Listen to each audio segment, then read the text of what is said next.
Hello everyone, কেমন আছেন সবাই? আশা করি সবাই ভালো আছেন। নূপুর ডায়েরিতে আপনাদের স্বাগতম। আজকে আমার গেস্ট রুমটা আমি কম বাজেটে কিভাবে গুছিয়ে রাখলাম সেটা আপনাদের দেখাবো। অনেক দিন ধরে বাসা পরিবর্তনের পর সব জিনিসপত্র এই রুমটাতে জমা হয়ে রেখেছি, যাতে অন্যান্য রুমগুলো পরিষ্কার হয়। সব কিছু গোছানোর পর লাস্টে ধরলাম এই রুমটি। যদিও আমাদের আগের বাসাটা ছিল 2 রুমের বাসায় 2 বেডের সব কিছু গোছানোর পর এখন এই প্রথম আসলাম 3 বেডের বাসায়। 3 বেডের বাসায় যেহেতু প্রথম আসলাম, সেক্ষেত্রে 3 বেডের জিনিসপত্র তো তেমন কিছু নেই। সেক্ষেত্রে কোনো ফার্নিচারও কেনা হয়নি। তাই আমি চিন্তা করলাম যে কম বাজেটে কীভাবে গেস্ট রুমটি সাজাতে পারি। যদিও গেস্টদের আমরা এরকম ফ্লোরিং করে রুমে দিব না, তবুও একটা এক্সট্রা রুম যেহেতু আছে ওইটাকে গেস্ট রুমই তো বলে। সেক্ষেত্রে অন্তত পক্ষে গেস্ট আসলে আমরা অন্তত থাকতে পারবো এটাতে। সেক্ষেত্রে কম বাজেটে কোনো ফার্নিচার ছাড়া কীভাবে গুছিয়ে রাখলাম সেটা আপনাদের সাথে শেয়ার করলাম। এই যে আগের বেডটা ছিল ছোট, সেটার সাথে আমরা জয়েন করে আমার বেডটা আগে ইউজ করতাম। সে বেডটা ফেলে না দিয়ে আমি এই রুমের জন্য রেখে দিয়েছি, যাতে ফ্লোরিং করে আমরা অন্তত বসে আড্ডা মারতে পারি বা গল্প করতে পারি এখানে বসে। অথবা যদি একটা টিভি কিনি এক্সট্রা, সেক্ষেত্রে এখানে অ্যাড করে দিলাম। এই জন্য আসলে রুমটা যাতে গেস্ট আসলেও ব্যবহার করতে পারি, সেজন্য আসলে এই রুমটা সিম্পলি আমি কিভাবে সাজালাম কম বাজেটের মধ্যে সেই জিনিসটা আপনাদের সাথে শেয়ার করলাম। এই যে আমার এখানে যে কাপড়গুলো দিচ্ছি, এগুলো আসলে আমি বাসা পরিবর্তনের সময় যেগুলো কাচের জিনিসপত্র আনি সেগুলোকে মুড়িয়ে আনি, সেগুলো আমি বেডের মধ্যে ব্যবহার করছি, যাতে আমার একসাথে 2 কাজ হয়ে গেল। বাসা পরিবর্তনের সময় আমি এগুলাকে কাচের জিনিসপত্র মুড়িয়ে নিয়ে গেলাম, কাচের জিনিসপত্র ভাঙলো না, পাশাপাশি আমার গেস্ট রুমের বেডটাও হয়ে গেল, একসাথে 2 কাজ। আর পাশের যে পাপোশটা দেখছেন, এটা আমার পুরনো পাপোশ। কিছুদিন আগে আমি একটা নিয়েছি কার্পেট, সেক্ষেত্রে এটা আমি এখানে দিয়ে দিলাম, যেহেতু এই রুমটা সচরাচর ইউজ করা হবে না। সেক্ষেত্রে আমি এটার সামনে এটা পাপোশের মতো করে দিয়ে দিলাম। আর এখানে কর্নার যেটা র্যাক আছে, এটা সাধারণত আমি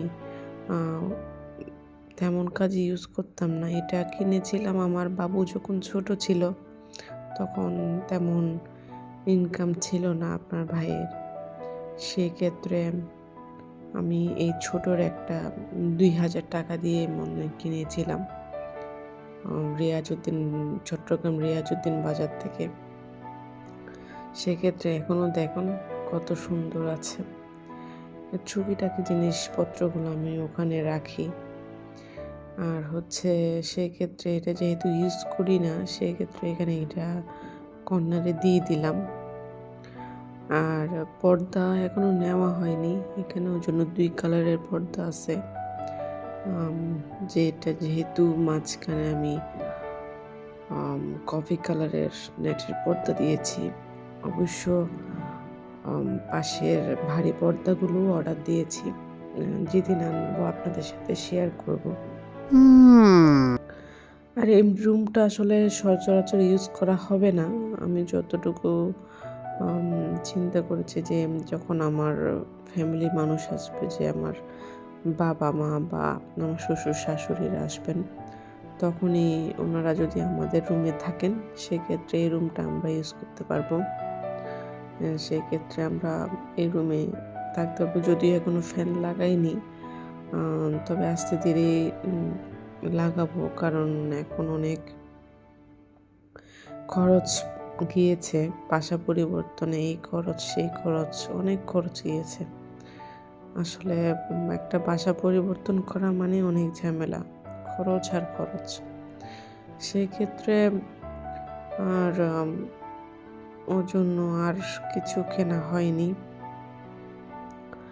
আর একটা বিষয়, যে বাসা পরিবর্তন করেছি, আমার একটা খুব পছন্দের জিনিস চুরি হয়ে গেছে।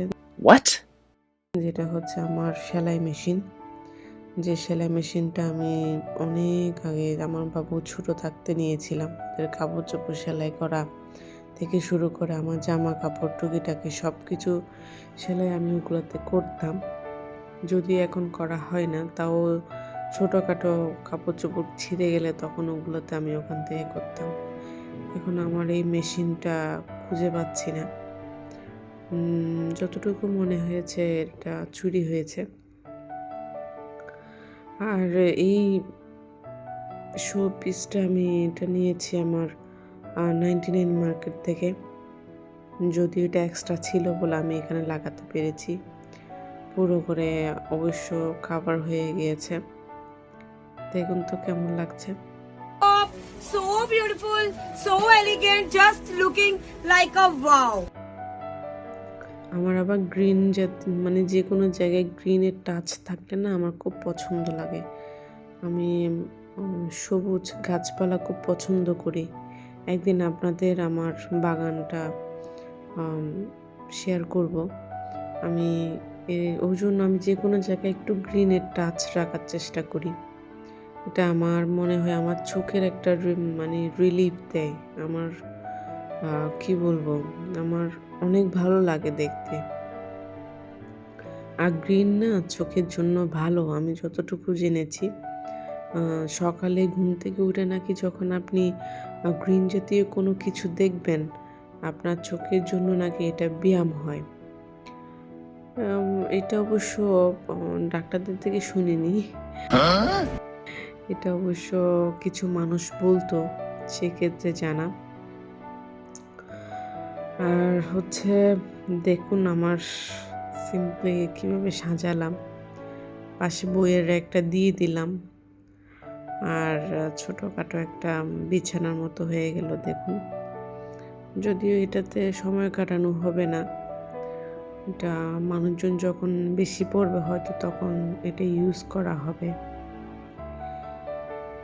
আর দেখুন কেমন লাগছে আমার কম বাজেটের গেস্ট রুম। আজ আর নয়, ভালো থাকবেন সবাই, ভালো রাখার চেষ্টা করবেন, পজিটিভ থাকবেন। এতে আমাদের জন্য ভালো, আপনাদের সবার জন্যই ভালো। আর দোয়া করবেন আমার আমার পরিবারের জন্য।